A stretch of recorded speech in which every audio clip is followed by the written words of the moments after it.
This is Iowa Everywhere. And now, it's time for Two Guys Named Chris, powered by Fareway Meat and Grocery. This is Iowa Everywhere. For the fans. Hello, welcome to Two Guys Named Chris. My name is Chris Williams. His name is Chris Hassel. He is in Florida. I am here in the great state of Iowa, where it's I've got short sleeves on. Look, I mean, it's 85 degrees here. This is as cold of a November.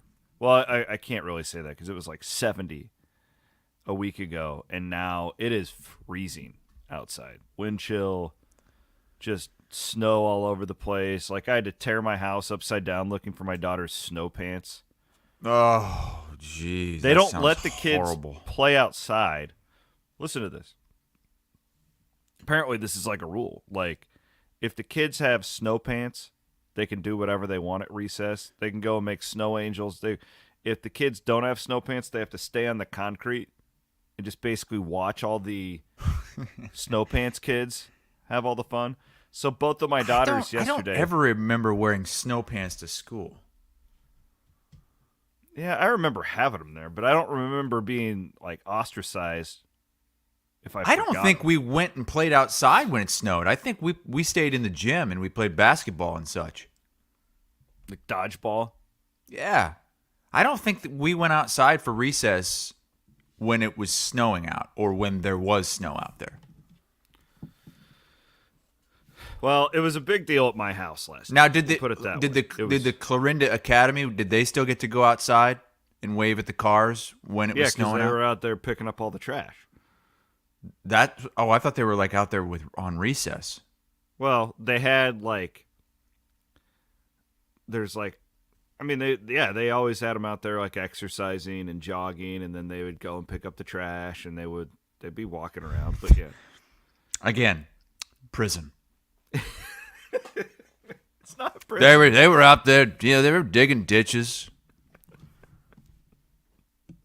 I had a guy. I wish I would have sent Brock the tweet. One of our listeners yesterday was talking to a buddy of his about the show, and he was trying to prove to his friend that he played against Clarinda Academy in football when he was in high school. And this guy went back to like 2005 and like somehow like at newspapers.com dug up the box score. And he was asking me, he's like, "Do you know what the quarterback's name was?" I'm like, "No. I don't know that." But they did though. When I was covering preps back there, they had a season where they were like really, really talented, and they had two young men who were legit like D1 prospects had they not gotten in trouble. You said young men. Yeah, they had men playing for they were high school kids, but yeah, if you're 17, you're not a man. Okay, whatever. You are making it again seem much more like a prison than you are a school. They were like, well, they had these. Look, you should have seen him. The guy was 36, twice divorced, one hell of a player. We are presented as always by Fareway. Hey, get ready for Thanksgiving. Why wouldn't you go to our friends at Fareway to do what does Fareway have for us at Thanksgiving? Meat. Because I'm not cooking myself. We always have to. If we're doing stuff at home, it's got to be, you got to order it in, already made. Do you actually eat turkey? Only on Thanksgiving. That's the only day I'll eat turkey. That's it. You don't eat the leftovers. You don't do that stuff. Not really. No. Well, they've also got party trays for football coming up this weekend. Go and get your party tray at Fareway. And we've got an exclusive offer for Two Guys Named Chris. If you go to shop.fareway.com, shop.fareway.com, they'll give you $5 off and order over $50 if you use the coupon code 2CHRIS22. That's TWO Chris22. What do you like that? 2Chris22. 2Chris22. 2Chris22. Iowa basketball, I guess we'll start right there because it's the most recent, and then we'll bleed into football. It's a good win last night at Seton. Yeah, that was impressive. Good win last night. They were 1-point underdog at Seton Hall. I've been there. I called a game there when they played Creighton 3 years ago. It's a tough place to play. They've got really good fans. Hall, actually, they play it's like where upstate New York, right? Well, they play where the Devils play at the Prudential Center. Oh, so it's Jersey. Yeah, but they, it's not no football. So I mean, these fans were ready. You saw that last night. I mean, they showed up. And they really just never had a chance to get going. Iowa, they took that first punch. It was 10-2, and then Iowa goes on that 19-3 run. Chris Murray was incredible, and they never looked back. I don't think Seton Hall got within 5 at all in the second half. And each time they did, the fans got up. Iowa had an answer, and I don't know how good Seton Hall is going to be. I don't know what this win is going to look like in 3 months, but it's a good barometer to tell you that this Iowa team looks to be a tournament team once again. The guy who stands out to me, you kind of expect that Chris Murray is going to take that extra step based on what we saw at glimpses last year. I mean, I don't know, like the whole comparing him to his brother thing's hard to do, but he's sure as hell looking the part right now. He looked just like him in that game. Yeah. Your tweet about him was perfect. What did you say? It looks like he's the exact same guy just a year later. Yeah, I mean, he was 1 year behind Keegan. I mean, it's like they're. I know they're twins, but were they potentially born on the same day, a year apart? Because that's what it looks like in their development. He is, at least in that game, he looked just like Keegan looked a year ago. To me, the guy is Perkins. That has really stood out to me. And you saw this at the end of last year. He was having some really big games, but he adds such a different dimension than what Fran's teams have had. Generally, the ones that have struggled in the NCAA tournament have not had that go-to guy at guard, right, where you could just say, all right, brother, just take the ball and let's see what happens. Because what is college basketball in March? It's a guards game, right? And if I'm an Iowa fan, I'm really encouraged with Tony Perkins in the fact that you saw glimpses of that. Not glimpses. I mean, you saw it. If you were watching their games, you're like, that guy needs to play more. That guy needs to have the ball in his hands. And he looks to me, college basketball is really interesting because there's a ton of guys. There's a ton of guys. We've talked about this before. Every D1 basketball player you've ever met thinks they're going to the NBA. Most of them aren't. There's few guys who can be the man. And Iowa has lacked that in the backcourt, that dude that can just kind of take over when you need him to. And I feel like they might have that guy now in Tony Perkins.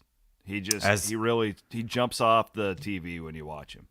He's feisty, man. He picked up that technical foul in the first half, but 18 points, 5 assists, 3 steals, just kind of a spark plug that can do it all. And what I like about this team so far is that they're not deep. Like so many Iowa teams have been too deep. Yeah. They've gone too deep into rotations. They're trying to play too many guys, too many minutes. And really, right now, it's just 7 guys with Ulis and Connor McCaffrey coming off the bench. And I think Connor McCaffrey he was perfect in his role last night. 3-point assassin. Yeah, he's just when you're wide open, shoot it. If not, just do the other things. Had a few rebounds, had a few steals. I think that's that's been one of the bugaboos for Fran McCaffrey over the years. I think is that they've tried to go too deep, and this year, maybe get back to me if they have an injury, but if they stay healthy and stick to 7 guys, I think that'd be refreshing for a lot of Iowa fans to see what they can do with a shorter rotation like they've been using. Iowa's got a good opportunity in the next couple of weeks where last year the whole thing was seeding with them, and they didn't have a lot of those good quad one type of wins. And they got a nice opportunity with a pretty good schedule coming up here the next couple weeks, as does Iowa State. We kind of get to that point of the year now where there's some actual real non-conference games. And Iowa certainly, they got Duke coming up. They have Iowa State. They have a lot of good opportunities. Let's just move on to football. I don't want to spend too much time on November basketball given the time that we have. The Iowa-Minnesota line is still at 30. The number is still at 32.5. Will Iowa get to 175 yards of offense? I don't think so. But I still think they're going to win. I'm not. But I'm surprised that they're it's at least not a pick 'em. I'm surprised that Minnesota is favored in this game by nearly a full field goal. I know that it's at Minnesota. They've got a better record than Iowa by one game. And they've won 3 straight too. They're feeling themselves too, man. They've blown out a couple teams recently. I mean, they beat Rutgers, but Nebraska, a lot like Iowa, they Northwest. haven't really played anybody. Yeah. Iowa's last 3 games would be, that's better competition than Minnesota's played the last 3 games. No doubt. Iowa has at least they've gone to Purdue. Purdue and they've Wisconsin had Wisconsin. Are teams. Yeah, they're like legitimate teams. Right. And Minnesota, what have they really done this season? After that start where you were like crowning them as Big Ten West champions when they started 4-0 because it didn't seem like anybody else. The win at Michigan State at the time, you're like, it looked good, yeah. Yeah, And Michigan State has shown that they can, they've won a couple in a row. They're 3-4 in conference play, but I don't know what they were at the time when Minnesota beat them. How do you feel about Fleck right now if you're a Minnesota fan? Because that was kind of where I was, Chris, at the time. I'm like, well, if Fleck's going to turn the corner, like it kind of feels like this would be the year, right? He's got the 5th-year quarterback, good defense, all that stuff, and I don't know, like maybe it still will be. I mean, they could still if they beat Iowa and win at Wisconsin, that's a 9-win season, and maybe you're going to Indianapolis and this is the year. But I don't think that's happening. I don't think they're going to beat Iowa. I don't either. And I don't know that they'll beat Wisconsin either. I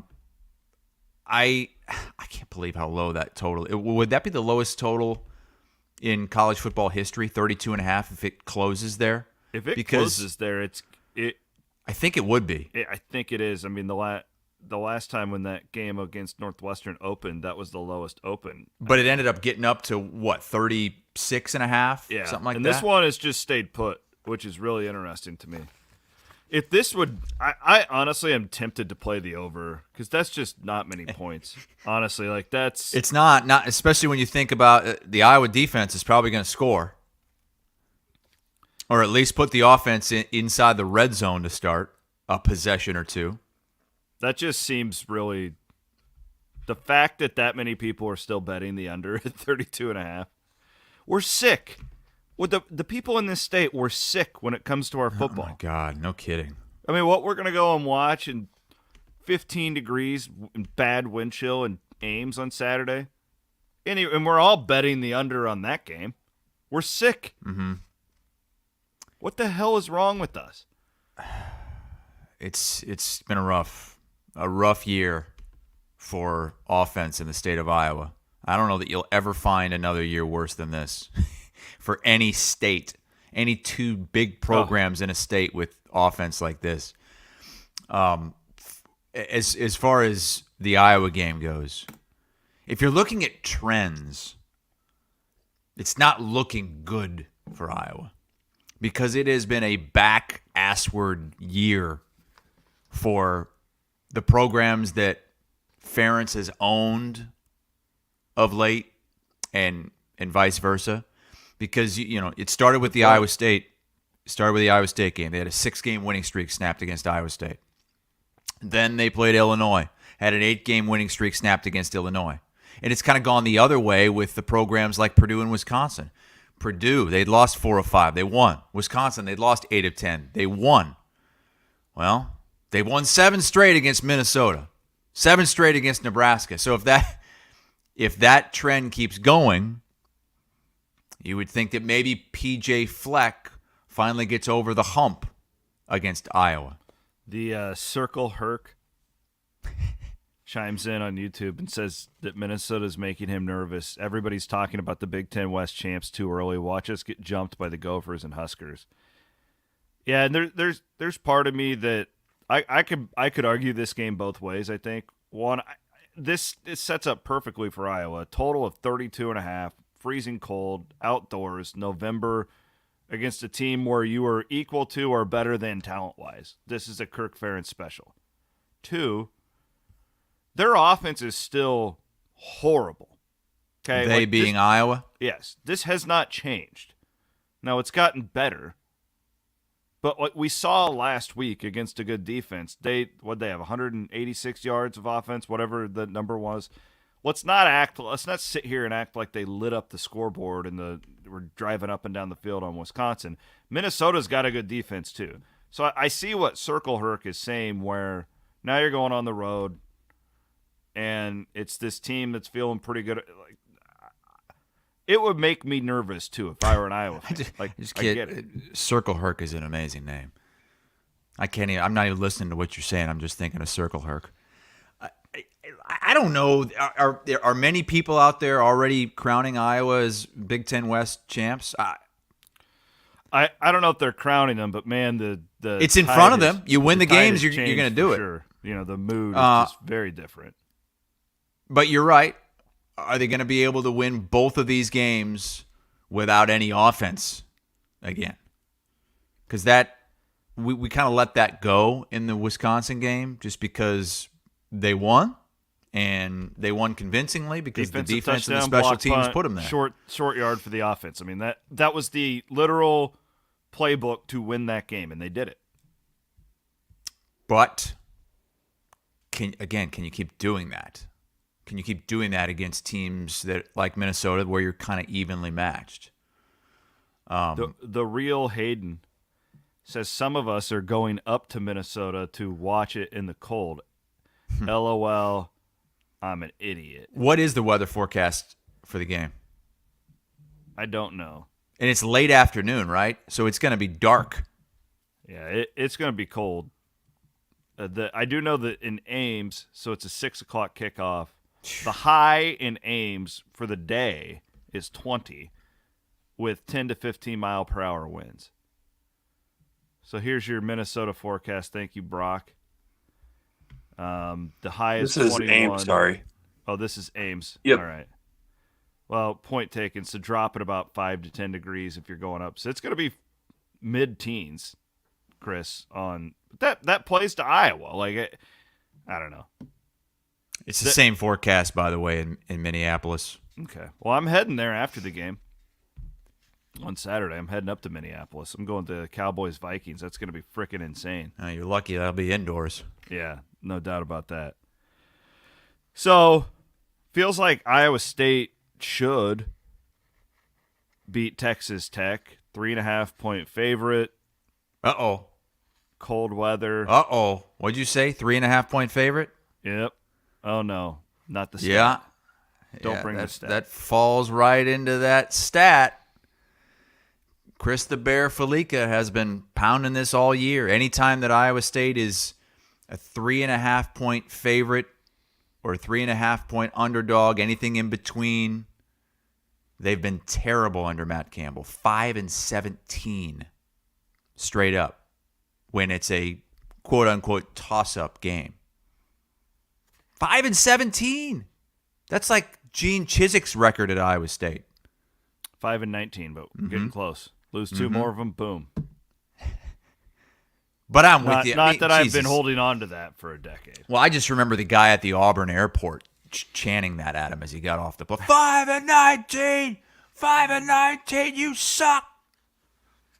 I remember I was at the Iowa State, I don't remember what year it was, but I was at an Iowa State basketball game. Well, we can do the math. When that happened, when that all started, I was in Carver. And all hell started breaking loose with the Chiswick deal. Because Chiswick had, told Pollard and the team that he wasn't going anywhere. Well, yeah, he was firmly entrenched. Yeah. Again, this feels like a game that Iowa State should win. I mean, you've got a team from West Texas coming up to this cold weather. I mean, it's not like Texas Tech has been setting the world on fire this year. They're good. They're better. I will say this about Tech. The culture around that program is much better. You can tell they're a tougher team. We've seen Tech come up and quit in Ames before in these cold weather type of situations. I don't think this Tech team's going to do it. They're playing for bowl eligibility. But it's also, it feels like a game that Iowa State should win, but I still don't trust them to win it. Not after what we saw last week. At the same time, though, we trusted Iowa State to win their last home game, and they took care of business against West Virginia. I think it's kind of like that game. I do too. You can't lose this game. You just can't. You can't. I mean, you lose this game, and then you're going to TCU to finish the season, and you're staring at a 4-8 season, 1-8 in conference play, and I think it's going to look a lot worse than, because let's be honest, as you said, win this game, and there's a good chance you'll be in a bowl game. And for an Iowa State team, a young team, that could make a difference, and then you get another opportunity in a bowl game. You get more practices. You get to play in one of the Cheez-It Bowls in Orlando or something. No, we're going straight to the Bahamas, baby. Let's go. I don't know. It's Jerry Palm has you guys in Dallas for the holiday. First Responders Bowl. That'd be great to honor all the first responders. I mean, this is why we love bowl games. No, too many bowl games. When we're sitting here talking about a 4-win team that is 1 win away from clinching a bowl spot, I mean, we got problems. When you got a team that is sitting there and staring at 2-7 in conference play, and that's probably going to get them to a bowl game. That's bad. When you put it that way. I mean, Jesus. I always will argue that I love the Bulls. But I'm not anti-playoff.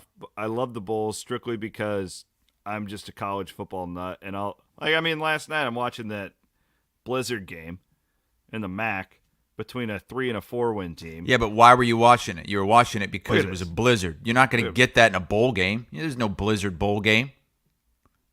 Boise, New York. But have we seen a Blizzard bowl game? I certainly haven't. There actually was. New York presented one once. It did, because Kansas State was playing it. I remember watching it. But your point is taken that it doesn't happen very often. Well, TB's pointing out our attire here on the YouTube feed, because the Williams Hassel attire is going in opposite directions. 2 more weeks, and Williams is going to be wearing a stocking cap and a scarf. Hassel will be in swim trunks. Actually, because I'm in a polo, and you're bundled up, man. No, I'm not. I have a vest on over a collared shirt. How is this bundled up? You're bundled. I wear these vest combos all the time. It's my go-to. In 2 weeks, we're going to be doing our show from Stadium Swim at Circa. That sounds good. Have all the You're going to be letting it girls all around hang us. out. Oh, yeah. I'm not wearing a shirt the whole week. Are you going to shave your chest? No, God, no. I don't shave my chest. Let it go, baby. Let it go. Do you shave your chest? No. But I know a lot of guys that do. And that just seems like a lot of work. I know. What guy our age has time to be grooming your chest constantly? I'm telling you. That sounds awful. I know. It does. Is it douchey to shave your chest? Would you go on record? Yes, it is. I kind of feel so, too. Yeah. Did you ever do it, though? We've all done it before. Yeah, I've done it. Yeah. Because I remember it was a long time ago. Spring break, Puerto Vallarta, senior year. Because I'm a hairy man. And my roommates convinced me to shave my chest before we went to Mexico, and they actually shaved it for me. What? They pinned you down and shaved your chest? Yeah, that's right. It sounds like the scene in Game of Thrones the first year where the guy was shaving the other guy with a butter knife. It was horrible because, halfway through the trip, it starts itching, and I'm like, It's brutal. Horrible situation. I made the mistake my freshman year of high school of shaving my entire body, legs included. It was a mess. I shaved my eyebrows. I don't know. I just started shaving. You shaved your eyebrows? Yeah, I didn't know where to stop. It's like an addiction. It was a mess. I mean, then I was shaving my toes, and then why'd you shave your toes? I didn't shave my arms, but I like trimmed. Like I thought some of my arm hair was too long, and it was in spots it was too thick. So then I started screwing with that. It was a mess. Well, you should see my. I don't think I have it on my phone, but my sophomore year school picture was something to behold. Because that I had the shaved eyebrows. They were like pencil thin. TB chimes in, and this is where I was going with this. He goes, every time you shave it, it's going to come back thicker, fuller, and darker. See, yeah, that's a Seinfeld thing. Yeah, that's a Seinfeld thing. I don't think that's true though, because I've done it, and it didn't really come back. I mean, you shave your face every day. Does it come back fuller, thicker, and darker each time you shave your face? There's a theory that if you like trim up your beard, it will grow back better because you're getting rid of the split ends. What? I'm just letting you know what Jerry the Barber told me at Founders a couple weeks ago. No, I don't. I don't buy that. Got a barber here in town. He just goes to the local bar and just gets hammered. He just gives you free hair advice whenever you want it. He goes to the bar after he's done cutting hair and gets hammered? Jerry the Barber. Yep. Anyways. Jerry the Barber. I couldn't find that picture, but I found this one for you if you want to. See, you were totally on steroids. No, I wasn't. Yes, you were. And that's when you shaved everything? No. I wasn't shaved here. How old are you in that picture? Probably 20. Speaking of Circa, want to encourage you guys. We are at crossover silly season where you got a game every single night. Iowa basketball last night. We got football on every night. Download the Circa Sports Iowa app. I wouldn't tell you this because I love my sports betting. I wouldn't screw with you guys. I wouldn't put our name on a company that I didn't firmly believe in. Circa's the best. Think of it like they're locally owned. They are kind of your family type of sports betting app. The people there are phenomenal, and they give you the best. It's the odds. betting app that your mom would say. Yes, use that one. They don't do like, hey, here's your 25% boost on a same game parlay with a touch. Like, it's none of that crap because they just give you better lines. So if you just want to bet on the games and get the best lines, I promise you, download the Circa Sports Iowa app today. It's the one I use almost exclusively now. Circa, like in our guy Mike Palm and Derek Stevens would tell you, yeah, shop around lines. That's great. But I promise you, you're going to get better lines when you do this, especially if you like college football and the NFL. And who doesn't?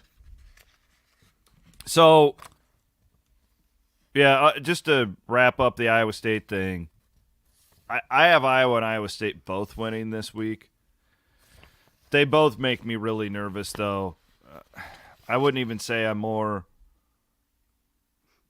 Who are you more confident will win this week? I guess because I think we're very similar Iowa State. this week. I'm more confident that Iowa State is going to win this week. Yeah, they're at home. I did a they're podcast. Favored. Yeah, I did a podcast with some Texas Tech guys last night, and they didn't seem especially confident with that.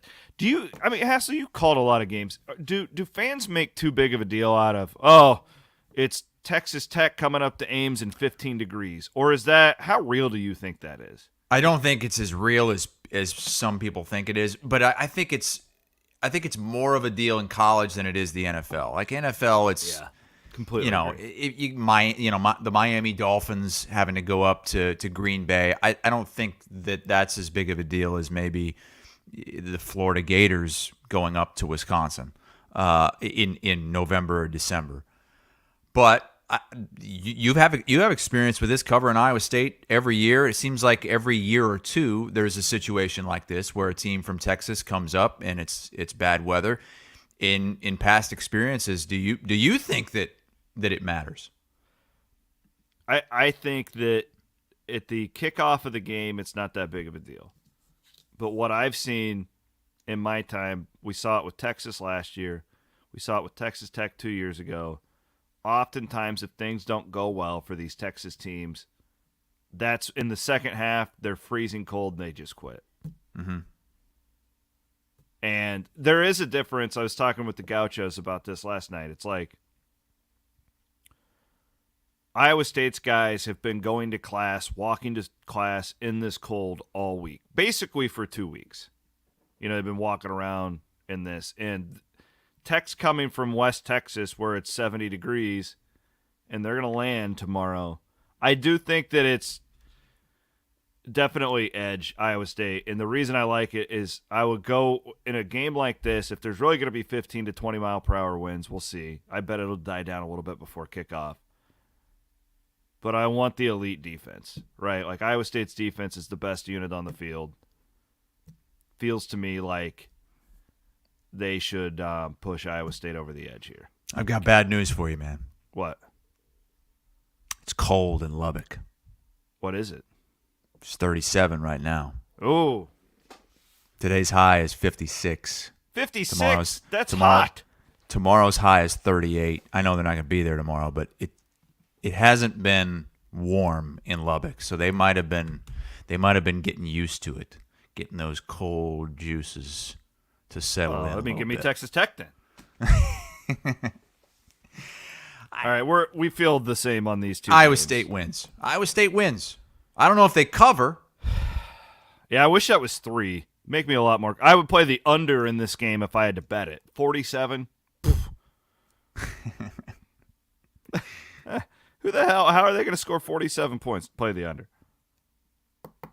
Let's do some other topics real quick. Again, I'm taking my dad to the Cowboys-Vikings game on Sunday. He is a Cowboys fan. What? Yeah. So do you know how I became a Vikings fan? Have you ever heard the story? You lose a bet? Herschel Walker got traded, and I said to my dad, right. Yeah, see ya. Yeah. You I'm told out. Me that. And that was great decision by you. I'm full of them. Full of great decisions in life. So if you were me in this scenario, it's going to be a hyped atmosphere. Mm-hmm. Would you let your dad wear a Cowboys jersey to the game? Does he want to? I think he does. I think he would prefer to. Does he know that he's going to get a lot of shit? I think to some capacity, but I don't know if he understands how much. What I will say about that, though, is that there will be a lot of Cowboys fans there. Correct. It's not like he's a Broncos fan, or not. That's probably not a great example, like a Browns fan or something like that. Like, yeah. So he'll have other guys, other folks there that are just like him. Sitting by you, boy, that's tough, man. Because I wear my horns. You know that, right? Shut up. Yeah, I got my horns. You wear those dumbass horns? No, you don't. Do you really? No, but I kind of want to now. Oh, God. I usually pull out. I have like 20 Vikings jerseys. I always pull out a retro one to wear to games, and people love it. I like to wear the Warren Moon one that I have. And you'll walk down the aisle, and you got a couple beers, and everybody's like, Moon! It's amazing. Vikings fans are the absolute best. Did you know that Kirk Cousins grew up a Iowa fan? No, I didn't know that. Yeah, he did. That would explain a few things. College football games of note this week. I'm going to try and avoid our top 3 so that we can have plenty of time. What about Bedlam? Jeez. I think it's going to be the second to last time we see Bedlam, but this is just a really great example of how bad of a direction college football is going, right? The fact that this game is basically going to be extinct in 2 years. Terrible. But this year, man, Oklahoma State should not be ranked. They jump back into the ranking. Yeah, they're ranked 22nd in the playoff poll. That is a joke. That if you watch the games, this is one of my favorite bets of the week to play on Oklahoma here. -7.5? Yeah. Wow, it's a big line. But Oklahoma State, you watched them. Yeah. And here's my thing: the Spencer Sanders maneuvering last week with Mike Gundy is some of the most bizarre coaching that I've seen, because why didn't he come in earlier? Like I know. It doesn't make any sense to me. So it tells me he's probably pretty injured, right? He didn't look it though. No, and that's the thing. He comes in, he's zipping and zagging all over the field, and he's carving up the Iowa State defense. So like, sure, you look at that and you go, well, he's going to be able to just run up points on Oklahoma in that defense, right? But like, can he do that for 4 quarters? Why didn't he play more? I don't know the answer to that, but that's a really interesting aspect of this game, because without him, they are terrible. Like, Iowa State should have beaten them by 20-plus points, but they couldn't freaking not turn over the football. They are awful without Spencer Sanders. You put him in, they're a decent team, I think, but they're so banged up across the board. I don't know. They didn't impress me last week when they beat Iowa State. I'll put it that way. Oh, no. God, no. They weren't impressive at all. That was the big eye-opener for me when they – that right there just tells me that there's no way these playoff committee members are watching those games, because you do not put Oklahoma State back in the rankings after that win against Iowa State. No, absolutely not. They're not a good team, and that's Vegas knows. I mean, that's why Oklahoma, 5-win Oklahoma, is a 7.5-point favorite. You also have Kansas State at West Virginia in the Big 12, which I think is a really, really interesting game, only in the sense that I don't know week to week if there's a more difficult team to project than Kansas State. There's not. I don't think there is. And West Virginia is kind of the same way. I mean, yeah, they beat Oklahoma last week. So that's interesting, too, because they fired their athletic director this week, Shane Lyons, or it was a mutual parting, however you want to look at it. And now you look at the Neil Brown situation, and I kind of thought last week after the game in Ames that they would roll over and die a little bit to Oklahoma, and they certainly didn't. So now Kansas State comes to town, and is this like a group of guys that are playing their asses off for their embattled coach, or what? I don't know. But I'll make the argument Kansas State's better with Will Howard at quarterback. Mm-hmm. And it's certainly theirs to lose the conference championship berth if they take care of their next 2 games they're in.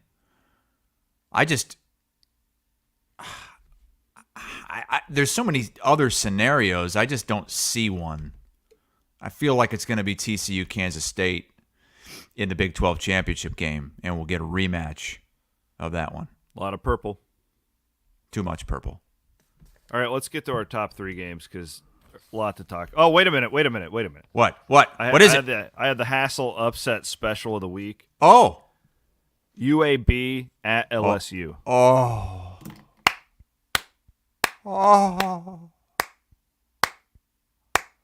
Man, oh man. Them Blazers. Giving them a shot? God, I'd love to call this game. I've called all the UAB games. I'm just really interested. I don't know if the line is 14.5, which is not very. That's not much. Low. Yeah, Pretty for low. the 6th ranked team in the country, night game in Death Valley. That's a lot of respect for UAB. They have not lost a game by more than 7 points this season. They have not played a team like LSU. But, yeah, I mean, if they were to do this, it would absolutely kick LSU out of the college football playoff regardless of what they do the rest of the way. They could win the SEC championship, and they would not be in the playoff with 3 losses. Now, I just want to see – I want to see how LSU does against this. The defense is really good, and I want to see Dwayne McBride, the number 1 rusher in the country, 10 straight games, over 100 rushing yards, go up against LSU. See what he can do. They just picked up a big win last week against North Texas, a win by 20. This is an interesting game because you know that it's going to be a sleepy atmosphere. The LSU fans, it's a late night game. I think it's a 9 Eastern kickoff. Really? So they're going to be they're going to get drunk during the day, tailgating, and then I think they're going to kind of be passing out a little bit. Some of them might not even go into the stadium because it's UAB. It's UAB. It's a 5-win team. What's going to happen? I will say this, that the worst fan base I've ever been around in my life is the LSU fan base. Really? Horrible. Stuck up, just really arrogant. When did you run into the LSU fans? So I went down to Oxford 6-7 years ago with a bunch of buddies. We went to an LSU Ole Miss game. Okay. And we dressed like Ole Miss fans because why not? Like, you want to blend in and have fun with everybody. Yeah. And do the Grove and all that. God, they were assholes. The LSU fans. Just uppity. Just exactly what you would think of, like, rich Southerners that you would hate. I went to an LSU game in Baton Rouge, a night game against Arkansas, and I found them to be extremely nice. In fact, my buddy and I, John, we were just walking around by ourselves, and they were inviting us into their tailgates. Come on in here and get yourself something to eat.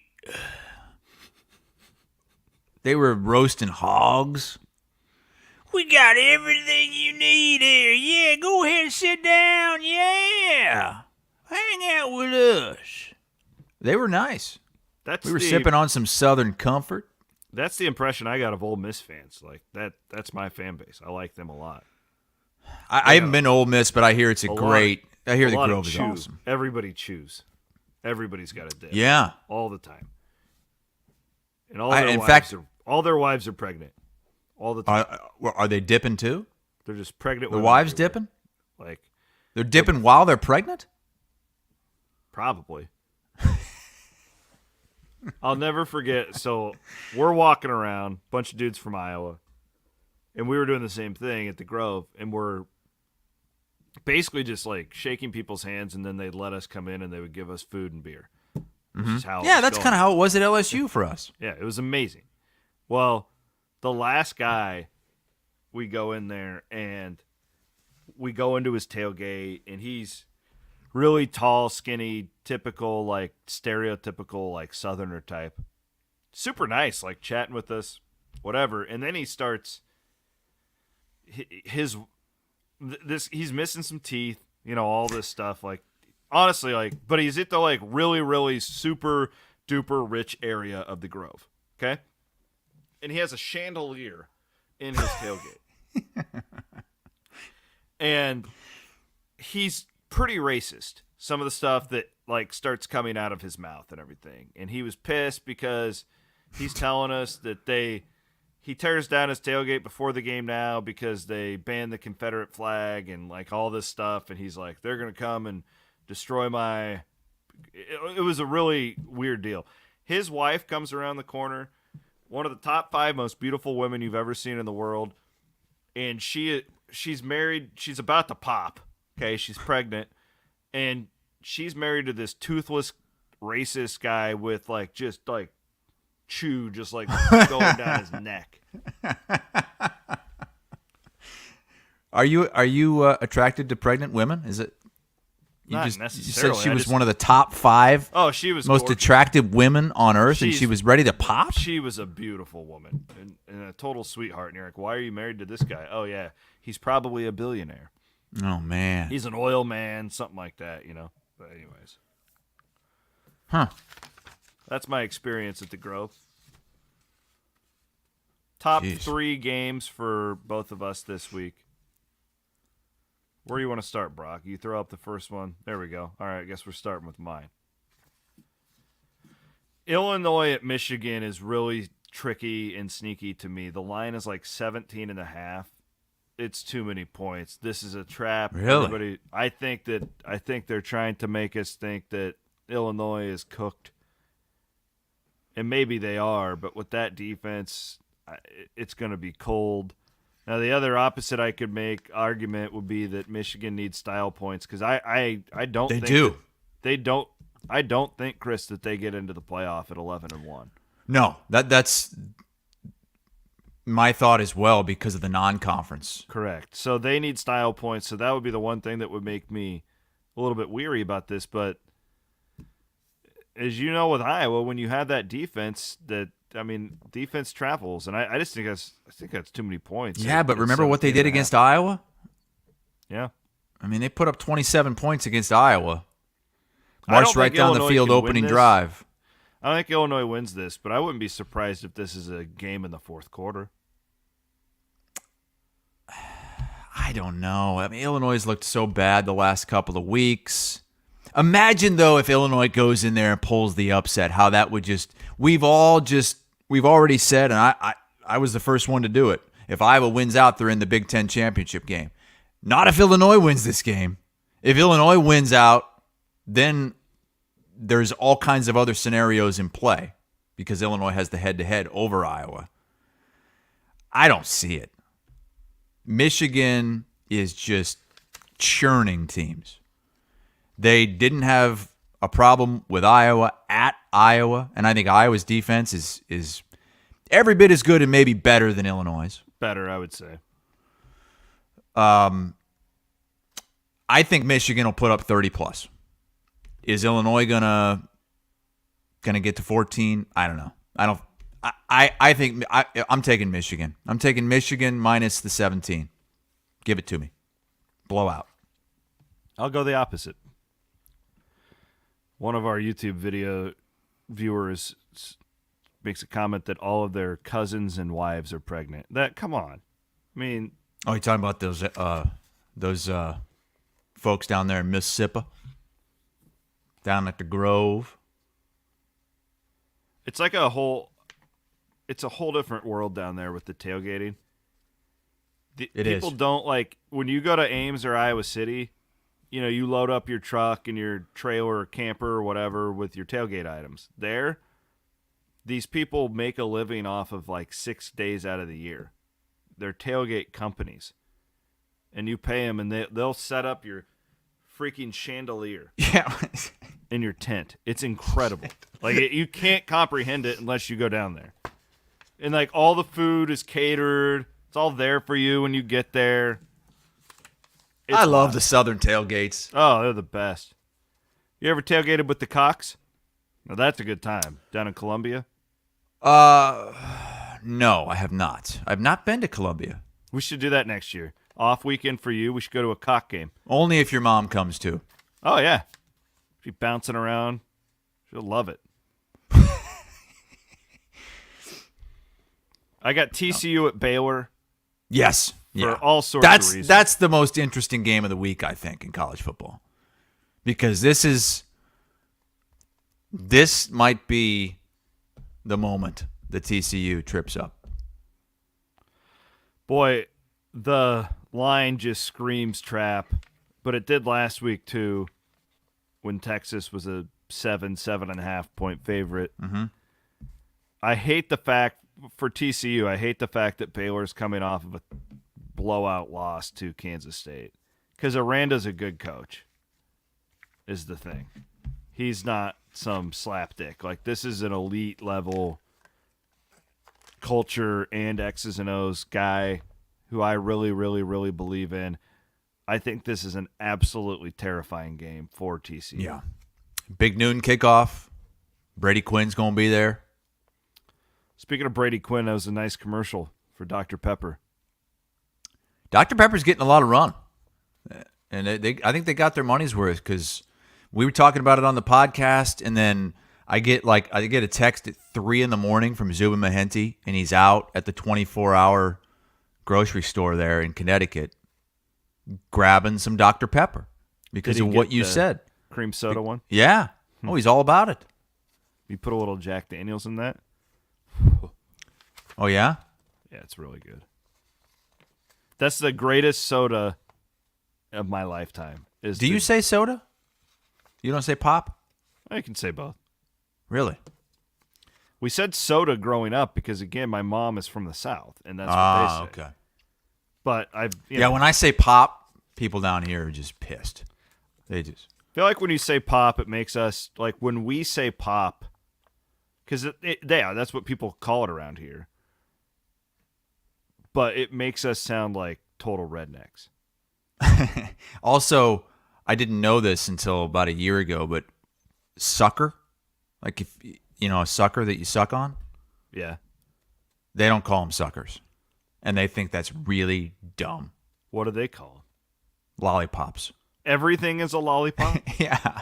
Yes. Like a Tootsie Pop. This is like the loose meat sandwich sloppy Joe conversation. No, it's not. Come on. Get out of here. A lollipop is a type of sucker, like the sloppy Joe is a form of a loose meat sandwich. They're all in the same family. No. That's not the argument. The argument, you tried to claim that a sloppy Joe was a Maid-Rite. It is. It's a type of No, it's not. Yeah. Come on, man. You got to give that up. The Maid-Rite thing, it's like Kleenex. Like they just own the brand of loose meat sandwiches. That's a sloppy Joe is a sloppy Joe. A Maid-Rite is not a sloppy Joe. A Maid-Rite is a loose meat sandwich. Yes. A sloppy Joe is a loose meat sandwich. You can say it's a loose meat sandwich, but it's not a Maid-Rite. The Maid-Rite is a brand. It's not the sandwich. No. It's really not. Yes, it is.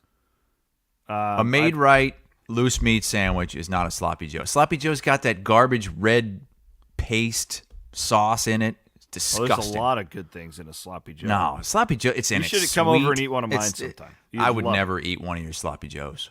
Never. I think Texas at Kansas is fascinating, and here's why. So Kansas obviously goes in there and wins that game last year, and it was one of the most hilarious scenes because the whole we're going to the SEC thing. And then Kansas is the laughing stock of college, and everybody's making fun of Texas on Twitter. I mean, it was a blast. It was one of the great nights of my life watching that game last year. And Texas comes into Kansas as a 9-point favorite. And there's no reason why these two programs should be as close as they are right now. And it just is fascinating to me. And I want Kansas so badly to beat Texas two seasons in a row. I think it'll be a great story. And I really, like, if you watch the games, I think, Hassel, my kind of my prediction here, Dana Holgorsen, okay, is a really good X's and O's coach. He knows his X's and O's. He's an elite coordinator. If he would get fired at Houston, this is the classic Nick Saban hires him, come run the offense, and he's going to kick ass. I don't think he's a great leader of men. I think he's proven that over time. And I'm starting to wonder if Steve Sarkisian is very similar to the Dana Holgorsen comparison. 11-11 during his time at Texas. He didn't take over a terrible spot. Tom Herman was not living up to Texas expectations, but they weren't horrible. Herman was winning like 9 games a year there, right? So it's not like he had to come in and clean up the end of the Mac Brown era like Herman did. Or Charlie Strong, right? Like how low things had gotten at Texas. And I just the Big 12 fanboy in me, I'm absolutely rooting for Kansas in this game because I think Lance Leipold's a really good coach, and I'm fascinated by it. The fact that Texas is favored by 9 would lead me to probably not want to bet the game too much. But if I did, I would absolutely take the points in the home team because Texas is 6-4. They have nothing to play for that they set out for. It's going to be cold. And I don't think that there's like a revenge thing because the majority of this Texas team wasn't even on the roster last year. Right. So I'm gonna be really interested in this one. 2:30 kick. This would put a bow on a really nice year for Kansas and another shitty year for Texas if they do it. My top 3 starts with, we got Western Kentucky. Conference USA against the SEC. Another one. All right? I like UAB going there to LSU. Western Kentucky at Auburn. You know what the line is on this one? No, I don't. 5.5. Wow. Yep. Western Kentucky puts up a lot of points. They damn near beat Indiana at Indiana earlier this season. The Hoosiers were better than they've shown in Big Ten play. They lost by 3 in overtime. But this is a team that they just beat Rice by 35. They just beat Charlotte by 52. They beat FIU 73-0. They can score, and they're not going to be scared going down there. Jordan Hare. And you got Auburn coming off a big win. Cadillac Williams taking over as interim coach. They're juiced up a little bit. Can he get that job? If they have a good finish to the season, maybe. I don't think so. But if they win every game out, it's going to be tough with the scene that we saw after they pulled out that game last week and everybody embracing him, former player, former great. They beat Texas A&M at home. They go to Alabama. If they go to Alabama and beat them to finish the season, man, there is something to, in this day and age, not necessarily hiring for flash. And Auburn needs to quit trying to hit Grant. Like, if you have this guy who everybody likes and he's doing a good job, I think the fact that he's a minority is awesome in the South. Like, all that stuff together, like, I think they really need to consider giving him the job.